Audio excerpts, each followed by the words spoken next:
In this brief video lecture, we're going to go over the assignment instructions and guidelines for the final exam in this course. The final exam will be available to you tomorrow in the Assignments tab, and will be due on December 15th, as listed both in the course outline and in the Assignments tab as of tomorrow.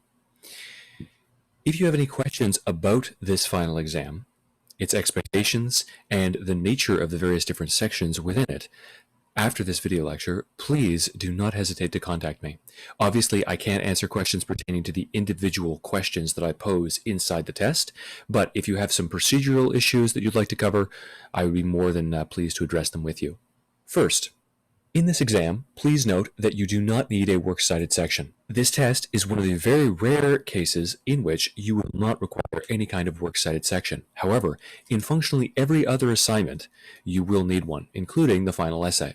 You do need to cite your sources, of course, so if you are quoting from The Tempest, you would need to provide me with act, scene, and line numbers for the quotation that you're providing in answer to a particular question.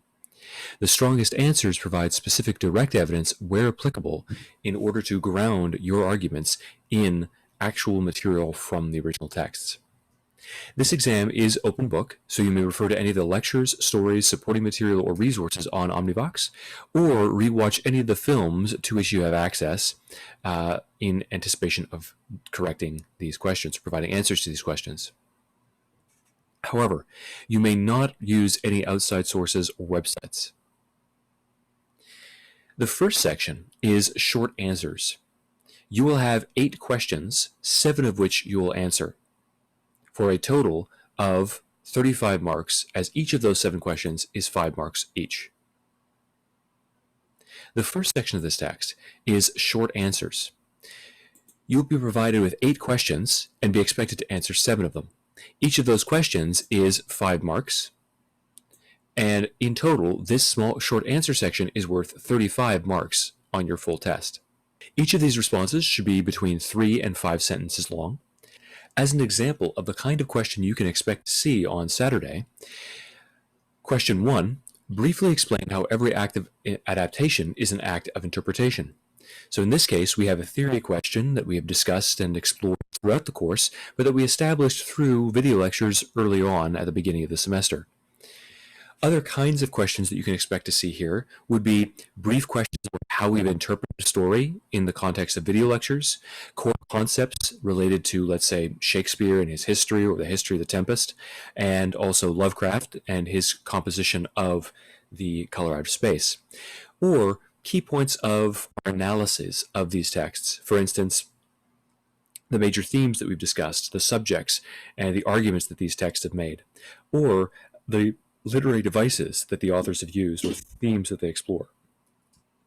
The next section requires paragraph-length responses in long answer form. There will be 4 questions in this section of the test. You will select 2 of the 4.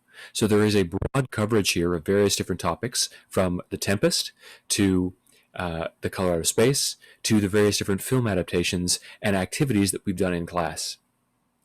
Some of these questions require you. Most of these questions require you to engage with some synthesis of ideas. It's not just a rote recollection and recitation of ideas that we've discussed. It requires you to put ideas together and to yoke the various different original sources to the works in adaptation. As an example of the kind of question that I could ask you for this section of the test, consider Henri Fuseli's untitled Tempest sketch for a fresco design. And you'll remember that we discussed this image in the context of one of our classes, and we used it to build our interpretation and our understanding of the characters inside the play. How does it comment on the play, its themes, and characters? The images depicted here are Trinculo and Stefano coming upon Caliban in his cloak, etc., etc. So I described the images depicted in this illustration. In this case, you would be interpreting this image just as we did in class. So if you were in that class, you have all the information readily available to you. But you also can look at this image and begin to interpret it and analyze it in relation to what you know of The Tempest. This is an example of the kind of question that I could ask you, particularly because it is obviously a work of adaptation, and you're adapting the play into another art form. or core aspects of the play and its themes into another art form. It is also based directly on the conversation that we have had on this illustration. However, if you're not comfortable with that question, you can certainly select 2 of the other 3 that will be available for you in this section. These long answer questions should be approximately 300 words in length, given that it is the length of a paragraph. That length would, of course, not include quotations. You should have quotations if a question calls for it. However, that doesn't really count towards the 300 word count or limit that I'm thinking of here. Now, 300 words is not a requirement. However, that seems like a fairly reasonable length for a response to this kind of question, discounting quotations. So again, in this section of the text, which is worth 40 marks out of a total of 75, you will answer 2 of the 4 questions that are provided. If you answer more than 7 questions in the first section, or more than 2 questions in the second section, the other answers that you provide, so for instance, the third answer that you provide in this section, will be ignored.